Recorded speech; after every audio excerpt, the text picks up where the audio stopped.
Mesdames et messieurs, salut, bonsoir et bienvenue à Kinshasa où se tient ce forum sur la diaspora congolaise et le développement. J'ai avec moi sur ce plateau l'homme, l'une des personnes derrière cette idée, c'est Monsieur Judé Badibanga. Il est le conseiller spécial du président de la République démocratique du Congo en matière de la lutte contre la pauvreté.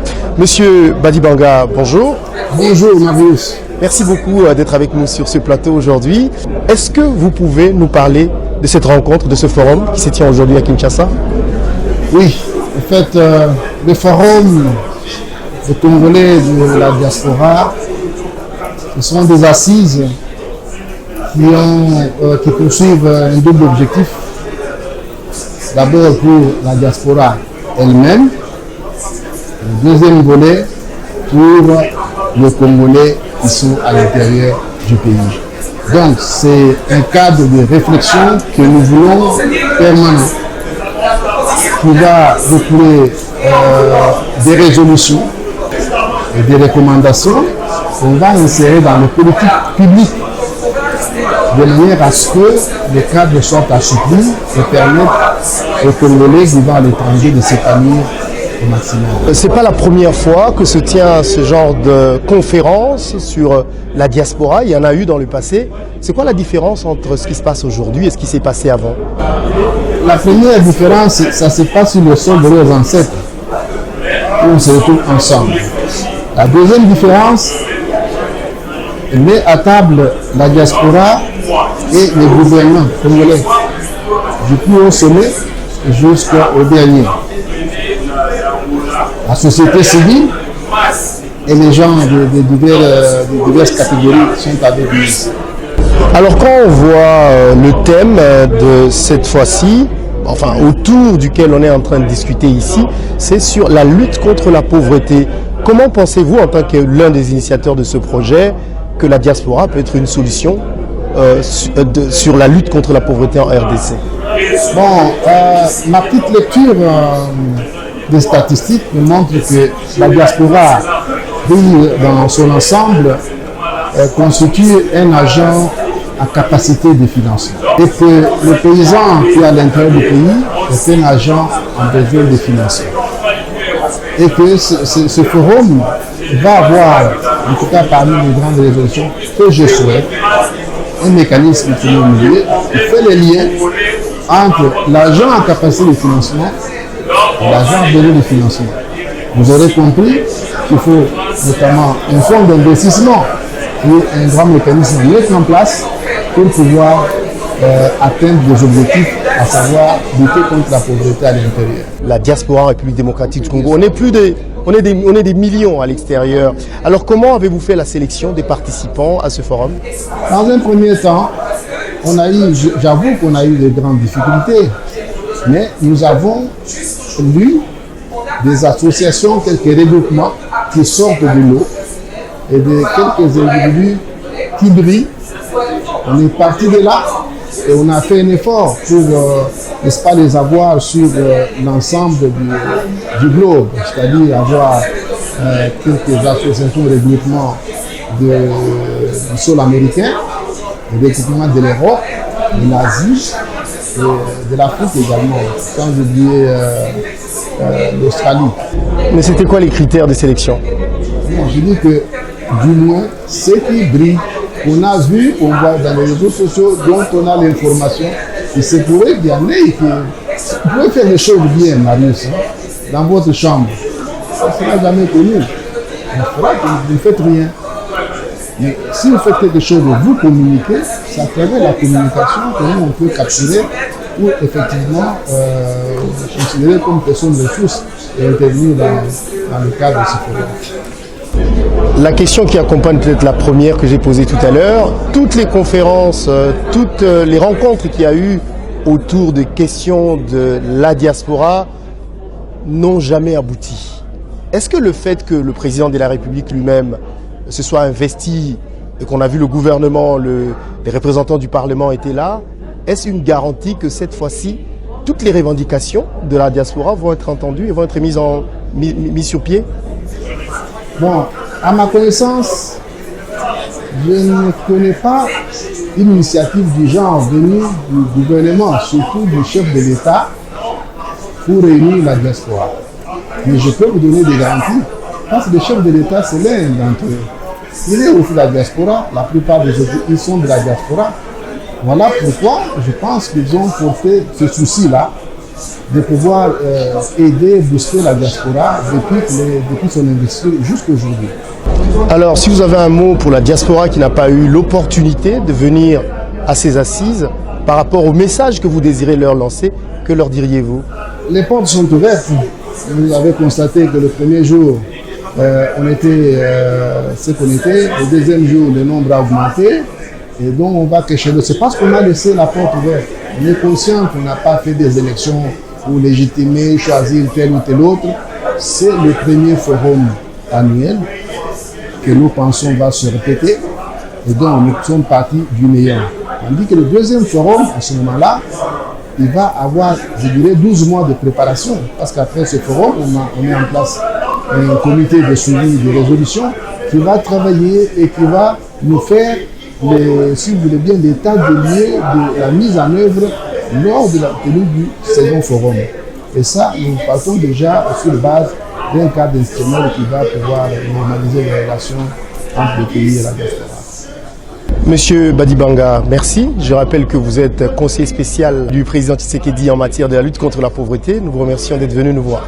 Mesdames et messieurs, bienvenue avec mon deuxième invité qui est monsieur Sami Adobango. J'espère que j'ai bien prononcé votre nom. Vous êtes vice-ministre des Affaires étrangères de la République démocratique du Congo. Vous êtes l'homme derrière cet événement, le Forum Congo Diaspora, pour le développement de la République démocratique du Congo. Est-ce que vous pouvez nous dire, monsieur le ministre, qu'est-ce qui vous a motivé, vous, à penser à organiser cet événement? Ce qui nous a beaucoup plus motivé, c'est plutôt le message fort du chef de l'État qui a passé cette fois-ci à faire les choses autrement pour l'intérêt de ses compatriotes congolais vivant à l'étranger. Comme je l'avais dit hier, il n'a jamais aimé que les compatriotes vivant à l'étranger soient appelés de la diaspora. C'est comme si c'était un vocable qui nous les écarte de leur pays d'origine. Et raison pour laquelle, avec sa vision, il dit non, je dois faire quelque chose pour cette diaspora ou pour ces compatriotes congolais vivant à l'étranger pour qu'eux sentent la valeur et l'intérêt à rentrer, accompagner le pays pour son investissement et pourquoi pas pour son développement. Quand vous parlez de l'investissement de la diaspora, est-ce qu'il y a une raison pour laquelle vous pensez que cette diaspora a les moyens pour venir investir en République démocratique du Congo? Mais je vous surprendrai. La diaspora congolaise, elle est une machine, une motivation importante pour le budget national de la République démocratique du Congo. Nous l'avons dit, et même son Excellence, Monsieur le Président de la République, l'avait souligné hier, brandissant la statistique de la Banque mondiale, faisant état de 2,1 milliards de dollars que la diaspora congolaise a pu, je ne dirais pas investir, a pu faire comme transaction monétaire à République démocratique du Congo. Admettons si on prenait ces montants et que on la mettait sur le budget national de la République, qu'est-ce que ça ne devrait pas donner? La contribution de la diaspora congolaise, d'une manière ou d'une autre, a son pesant d'or dans, même je dirais, dans la vie quotidienne de la République démocratique. Quels sont les mécanismes que vous voulez mettre en place justement pour canaliser ces moyens dont dispose la diaspora? Voilà la raison pour laquelle ce forum est tenu. Entre autres, l'une des raisons principales serait celle-là. Pourquoi? Nous sommes en train d'évoluer dans le cadre des différentes commissions et nous nous attendons à beaucoup de choses. Il y aura des résolutions, les discussions, les débats vont nous amener à des résolutions et c'est sur ces résolutions-là que nous allons les convertir à des activités et pour maintenant les applications. La diaspora, on l'a suivi hier, a beaucoup de revendications, parmi lesquelles cette affaire de visa pour les Congolais vivant à l'étranger, vous êtes vice-premier ministre, vous êtes en charge de cette diaspora. Est-ce que vous pensez que cette question épineuse, finalement, cette fois-ci, avec l'implication du gouvernement et du chef de l'État, va trouver une bonne réponse? Vous venez d'épingler seulement un problème parmi tant d'autres auquel la diaspora congolaise s'ébite. Raison pour laquelle, en tant qu'animateur politique, nous devons baliser le chemin. Créer un climat favorable pour nos compatriotes vivant à l'étranger.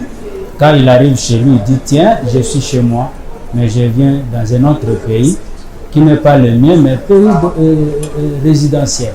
Mais ici, c'est le pays d'origine. Hier, j'ai épinglé quelque chose de très important.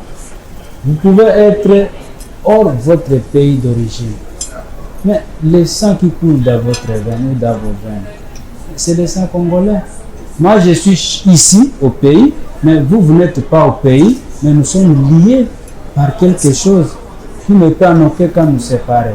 Alors, il s'est avéré un certain temps, nos compatriotes congolais vivant à l'étranger, quand ils arrivent dans leur propre pays d'origine, ils ne se sentent pas comme s'ils étaient chez eux.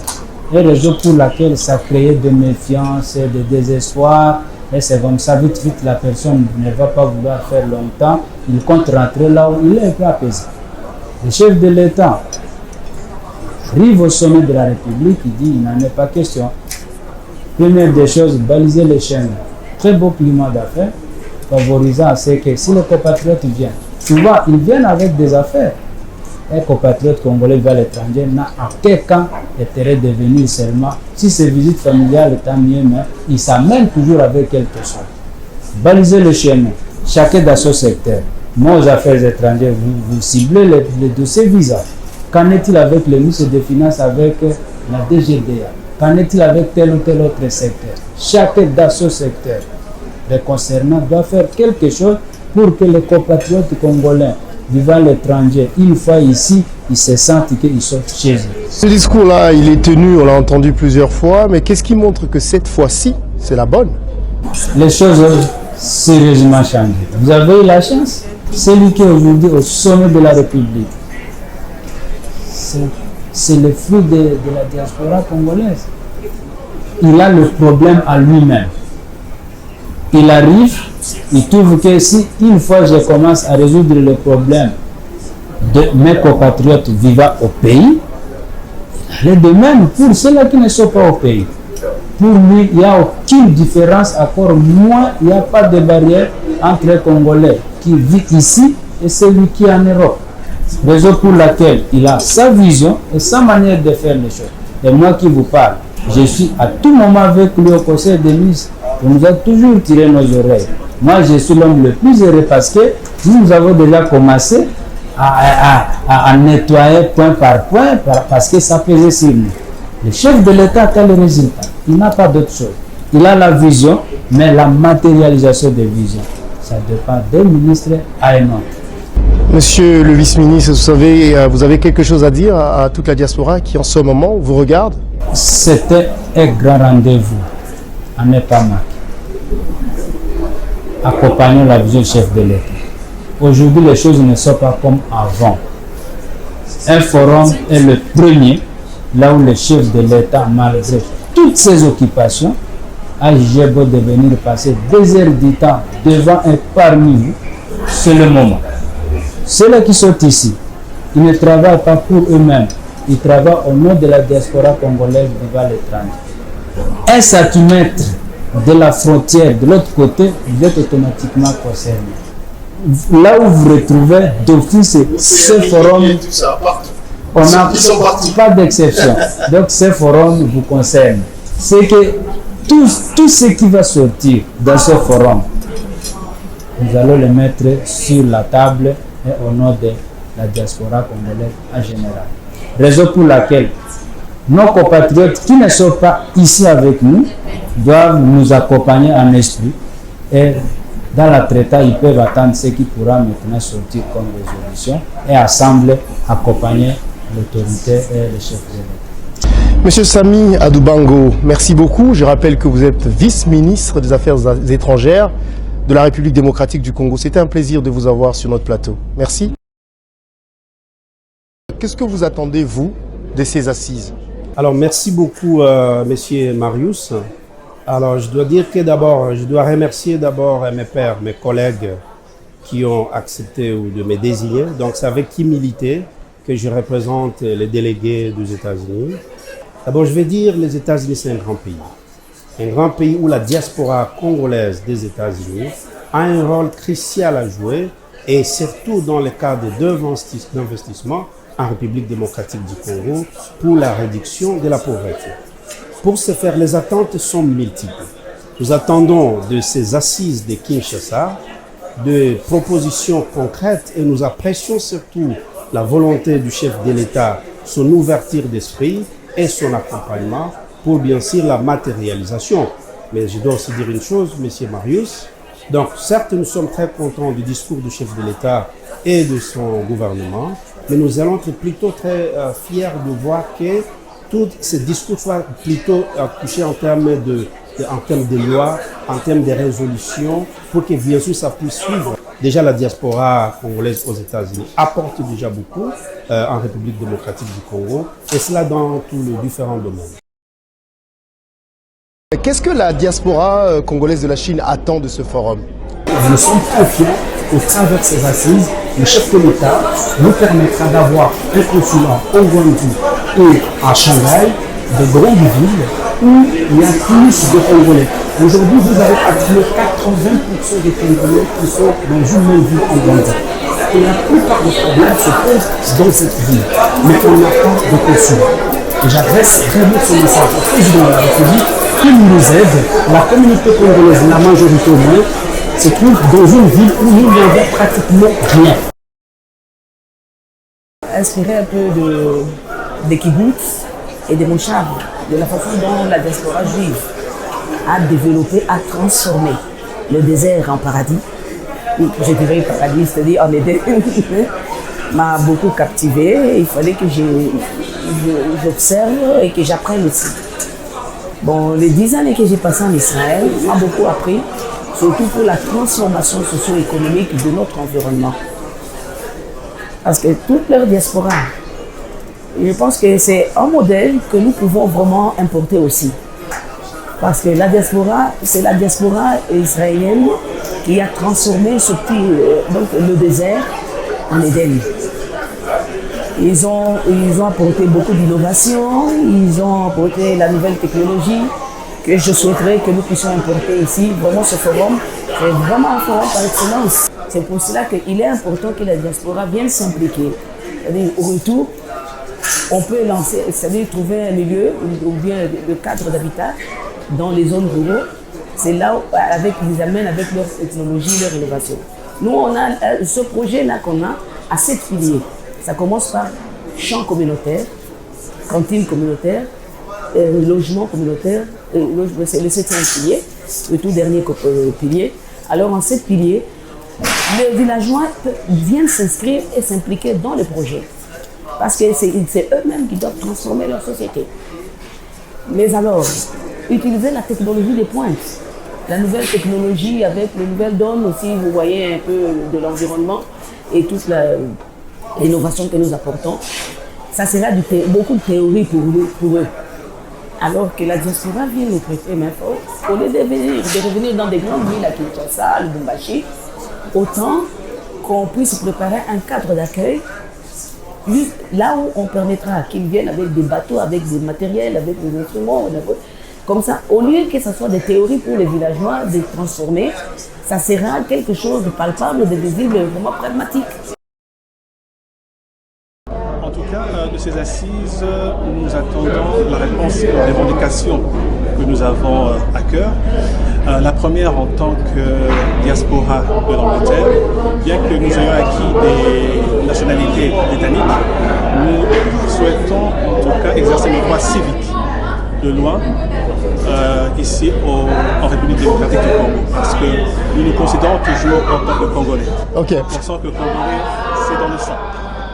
Alors, quelles sont les difficultés particulières que vous avez, vous, la diaspora de la Grande-Bretagne, à retourner ou à venir investir au Congo? Oui, effectivement, c'est la deuxième revendication que nous avons. C'est une facilitation, même amélioration des démarches administratives de la diaspora, notamment britannique, pour venir ici au niveau du Congo. Il y a trop de tracasseries, il y a trop de lenteur, et nous savons qu'il y a déjà des efforts qui ont été fournis. Nous souhaitons encore plus. Et je vous signale aussi que je suis le président de la Chambre de commerce congolaise en Grande-Bretagne. Nous sommes nés suite au constat qu'il n'y avait pas un service au niveau de notre ambassade qui facilitait ou qui inventait des opportunités d'investissement au Congo au public britannique. C'est ce que nous faisons. Nous organisons des événements, nous organisons des tables rondes, notamment dernièrement avec le président lorsqu'il était venu au sommet UK Afrique. Nous avons organisé pour lui une table ronde fermée avec des investisseurs pour bien sûr vendre la RDC. Et ce que nous demandons, c'est de formaliser cette relation que nous avons avec notre ambassade, par exemple. Pourquoi pas être annexé à l'ambassade ou annexé au ministère des Affaires étrangères, parce que nous faisons leur travail. Et qu'est-ce qui vous fait croire que cette fois-ci c'est la bonne? Parce que nous avons suivi le discours du chef de l'État hier et nous voyons qu'il a cette volonté de faire bouger les choses de manière définitive. Merci beaucoup, monsieur. Nous sommes dans ce forum pour voir les voies et les moyens pour que la diaspora puisse s'intégrer dans cette société. Parce qu'on a l'air comme les gens perdus. Les gens ont passé beaucoup d'années à l'étranger. Ils ne savent pas ce qui se passe ici. Donc nous revenons dans notre pays d'origine pour voir ce qui se passe, nous intégrer, demander ce qu'il faut demander et améliorer ce qui ne va pas. Qu'est-ce que vous pensez qui doit être amélioré, dont vous avez besoin, vous, la diaspora du Canada, pour revenir ici? La première chose, l'immigration. Donc, les visas. Bien sûr qu'on a amélioré, on nous a facilité la tâche. On peut prendre le visa sur place, mais ça ne suffit pas. Les visas qu'on prend sur place, c'est 30 jours. Mais avec les parents, tout ce qui se passe, on peut faire 30 jours, plus de 30 jours, donc 90 jours. Et les retours, on est obligé de payer des pénalités. Dieu merci, il y a quelqu'un de communication qui était avec nous aujourd'hui qui nous a dit que si vous avez votre visa de 30 jours, au retour, même si vous avez fait 100 jours, on n'a pas le droit de payer. Mais toute cette tracasserie qui se passe à l'aéroport, avec l'ignorance, on a toujours payé. Donc ceux qui sont là-bas, qu'ils sachent qu'ils peuvent prendre les visas à l'aéroport sur place en Guinée pour 30 jours. Et même si ça a dépassé 30 jours, ils n'ont rien à payer. C'est aujourd'hui que nous avons appris des trucs comme ça. Il y a le problème du visa et il y a le problème de la douane. Quand on amène la marchandise ici, quand on amène le conteneur, la douane est très chère. Et il y a beaucoup de tracasseries. Les déclarants, les douaniers, il y a beaucoup de services à Matadi. Moi-même, je viens d'arriver de Matadi, j'ai beaucoup souffert. J'ai dépensé plus que ce que je pouvais et ce que je m'attendais.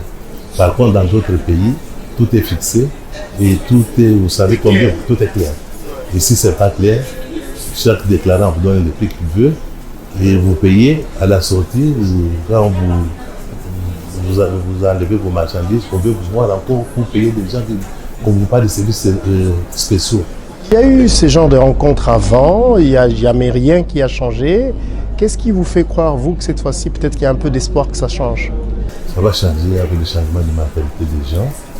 Et si on met les gens qu'il faut à la place qu'il faut, je crois que les choses vont changer. La diaspora congolaise de l'Afrique du Sud, comme vous le savez, c'est une diaspora qui a une grande expérience dans le domaine médical. Parce que nous avons beaucoup de médecins congolais qui pratiquent en Afrique du Sud et les ingénieurs. Et tout ce monde ont pris la décision de retourner au pays. Mais il se pose deux problèmes majeurs. C'est le problème des nationalités et puis le problème des tracasseries que nous rencontrons quand nous arrivons sur place. Ce sont ces deux grands problèmes que nous voulons, après ces recommandations, l'État congolais puisse les mettre en pratique et ils vont voir qu'il y aura beaucoup plus d'investissement des Congolais de l'Afrique du Sud au Congo. Quand on vous dit problème de tracasserie et de nationalité, ça veut dire quoi? Voilà. La majorité de nos compatriotes, pour trouver du travail, ils étaient obligés de changer la nationalité. Et aujourd'hui, ils portent le double nationalité sud-africaine. Et quand ils reviennent au pays, il y a un problème on les considère comme des étrangers. Et cette histoire ne leur permet pas de bien fonctionner au pays. Et deuxièmement, nous nous suggérons une double nationalité. Mais en attendant la double nationalité au niveau du Parlement, qu'on donne, que le président de la République puisse prendre le moratoire pour permettre à ce que ces gens-là puissent être considérés comme des Congolais présentement et commencer le travail. Le reste de l'histoire au niveau du Parlement vous suivra après. Vraiment, ce forum est différent des autres parce que dans toutes les décisions de dans tous les autres forums qui ont été organisés, la diaspora n'était pas prise en compte. Et cette fois-ci, la diaspora a été associée au départ de cette discussion aujourd'hui et nous pensons que c'est la meilleure façon de faire les choses. Les revendications sont vraiment multiples. Ce qu'on attend justement, c'est vraiment la simple application, une prise en compte de nos revendications. Il faut savoir que la France, c'est un pays cosmopolite où depuis des années, les Congolais ont développé beaucoup de choses, hein, donc il y a beaucoup d'artisans, il y a beaucoup de professionnels, il y a des étudiants. Donc, c'est-à-dire que nos revendications vont plus dans le cadre institutionnel. Il y a aussi dans le cadre d'entrepreneuriat ou dans le cadre des investissements. Donc, ce qu'on attend, on sait très bien qu'on a des propositions à court terme, ça c'est vraiment de la discrétion du président s'il va l'appliquer tout de suite à moyen terme et à long terme. En tout cas, ce qu'on veut, après ce forum, et demain on fera l'état de lieu, on rendra un rapport, que dans les 3 mois qui suivent, qu'il y ait au moins ne fût-ce que l'application d'une résolution. Déjà, par exemple, le président nous annonce, voilà, le problème des passeports sera résolu, on aura il va réduire le délai, par exemple, de délivrance des passeports. Ça va soulager beaucoup. Ce sont les étudiants, les travailleurs immigrés, donc des Congolais de l'étranger, puisqu'il y a des Congolais de l'étranger et de la diaspora. Donc on a réussi à faire cette différence-là. Les Congolais de l'étranger sont des personnes qui résident dans des pays d'accueil, mais qui gardent encore leur passeport congolais. Et on a la diaspora, donc les naturalisés. C'est là aussi pour les problèmes de visa. Donc ce qu'on attend, à part l'assouplissement de délivrance de visa, ce qu'on attend, peut-être qu'il y a encore d'autres assouplissements, c'est-à-dire au niveau de prix, voire même supprimer le paiement de visa pour les entrepreneurs. Alors, il y a eu des forums qui se sont tenus avant celui-ci. Qu'est-ce qui vous fait croire que cette fois-ci c'est la bonne? Déjà, l'implication du chef de l'État. Voilà, déjà, comme dans toute société, hein, si le chef s'implique, donc les autres peuvent suivre l'implication du chef de l'État, l'implication du vice-ministre des Affaires étrangères, et ainsi que l'implication des acteurs que nous sommes, nous autres. Donc je pense que le fait d'avoir cette merveilleuse idée de nous réunir, cela prouve bien sûr qu'il a envie de faire changer les choses. Lui-même, déjà étant la diaspora, on pense, déjà lors de son élection, c'était son premier discours. Donc là, on voit très bien que cette chose se dessine, il a envie de suivre ce qu'il avait dit, et nous, dans les résolutions, on va encore lui rappeler ce qu'il avait promis. Non, mais ce que je peux simplement rajouter, que la diaspora, on doit rester soudé. Puisque si on n'est pas soudé, quelles que soient les résolutions qu'on peut prendre ici, cela pourra être difficile à appliquer. Donc on doit rester soudé et être positif surtout. De ces assises, j'attends une réconciliation. La diaspora ne croit plus à son pays d'origine et ça fait mal. Ça est vraiment cassé et tout ce qui sort du pays ne leur fait plus, ils n'ont plus confiance. Ils ne veulent plus rien entendre, ils ne croient plus en rien. Donc de ça, j'attends vraiment une réception positive de la part de la diaspora qui est restée là-bas et un effort du pays, des autorités du pays, de reconstruire cette confiance parce que ce sont les enfants du pays. Hein, donc le pays a un effort à effectuer pour rétablir cette relation. Il y a plusieurs points. Comment vous pensez que cette confiance peut être rétablie? Ouais. Je vais parler un peu de l'immigration, de la DGM. Nous ne faisons plus confiance à la DGM. Ça me fait peur. Tous les membres de la diaspora ont peur de la DGM, service d'immigration. Ce n'est pas l'étranger qui peut avoir peur d'un pays, notre pays, mais c'est le fils du pays, parce qu'il vit à l'extérieur, qui a peur du service d'immigration de son pays. C'est pas normal. Alors, il y a eu des choses qui sont passées dans le passé. Pourquoi vous pensez que cette fois-ci, c'est une bonne occasion? Oui, cette fois-ci, c'est une très bonne occasion parce que le président vient lui-même de la diaspora. Il connaît, je pense qu'il connaît tous les problèmes. Et là, aujourd'hui, il a eu l'occasion pour nous comprendre. Ouais. Et nous n'aurons pas à parler du charabia, hein, quelque chose qu'il ne va pas comprendre, non. Si nous disons A, il comprendra lequel A nous parle, minuscule ou majuscule. Ouais. Alors, nous avons, j'ai particulièrement deux niveaux de revendication. La première revendication, c'est simplement le fait que je suis congolais et je veux rentrer chez moi après avoir été plusieurs années, 30 ans en Guadeloupe, pour servir mon pays tout simplement. La deuxième revendication, c'est trouver une structure qui peut nous accueillir. Et je vous dis, ça fait à peu près 4 ans que j'ai erré par tous les moyens, pour chercher tous les moyens pour revenir. Et j'avais toutes les difficultés administratives. Quelles sont les difficultés? Les difficultés administratives, c'est déjà avoir un visa. À l'époque, on n'avait pas ce visa, il fallait avoir un visa volant, parce que nous, en Guadeloupe, nous n'avons pas d'ambassade, et ces visas volants coûtaient énormément cher. Il fallait arriver ici à tout ça, il faut payer encore notre visa qui vous permettait de rester simplement 7 jours. Là, c'est à moitié résolu, parce que vous pouvez avoir votre visa ici. Ce n'est pas résolu. Depuis 2 ans, donc, c'est plus un problème. Parlons des problèmes. Alors, les problèmes, c'est lesquels? C'est que quand vous arrivez, vous ne connaissez plus les structures administratives de chez vous. Moi, en tant que médecin, quand je reviens, effectivement, j'ai l'ordre de médecin que je connais, qui me facilite déjà le retour, mais c'est du côté administratif. Je ramène une technicité, une médecine moderne qu'on appelle la télémédecine. Et cette télémédecine exige un certain nombre d'instruments qu'il faut ramener. Et que ce soit du côté chirurgical, et il me fallait absolument avoir une structure administrative qui me permettait, sans payer la douane, ramener tous les matériels que nous avons là. Vous avez des choses que vous voulez ramener au pays, mais vous avez besoin de structures pour qu'on vous permette de les amener gratuitement. Absolument. Alors, moi-même, j'ai déjà eu l'occasion, malheureusement, je ne connaissais pas les mécanismes ou le cheminement de tout ça, et je suis arrivé, et donc il y a 6 mois, avec 600 kilos de matériel, de pansements et autres. Et j'avais quand même déjà ce qu'on appelle une lettre de partenariat avec le vice-ministre des étrangers, mais en fait cette lettre ne suffisait pas et je n'étais pas du tout au courant. Qu'est-ce que vous pensez qui doit être fait? Alors ce qui doit être fait, c'est une maison de la diaspora, dans laquelle nous arrivons et dans laquelle nous pouvons avoir tous les cheminements de retour au pays en paix et de façon aisée. Il y a peut-être une conjonction des étoiles, comme on dit. Parce qu'avant, il faut le dire, avec tous les événements politiques, nous n'avions plus confiance à tous les gouvernements qui passaient. Et je crois que dans cette période, il y a une conjonction qui fait qu'on nous donne les moyens d'avoir confiance du retour en paix.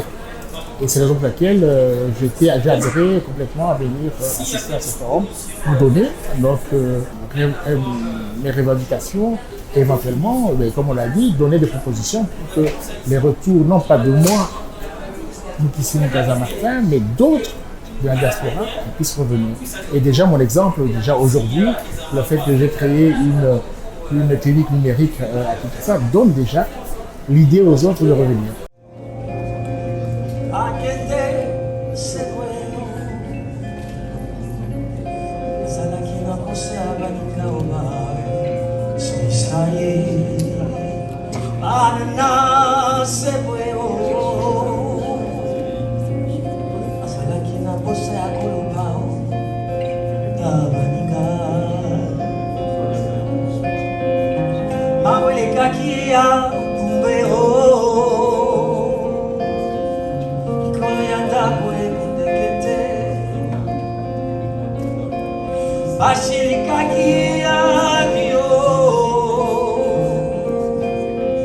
Bandiku basa kieu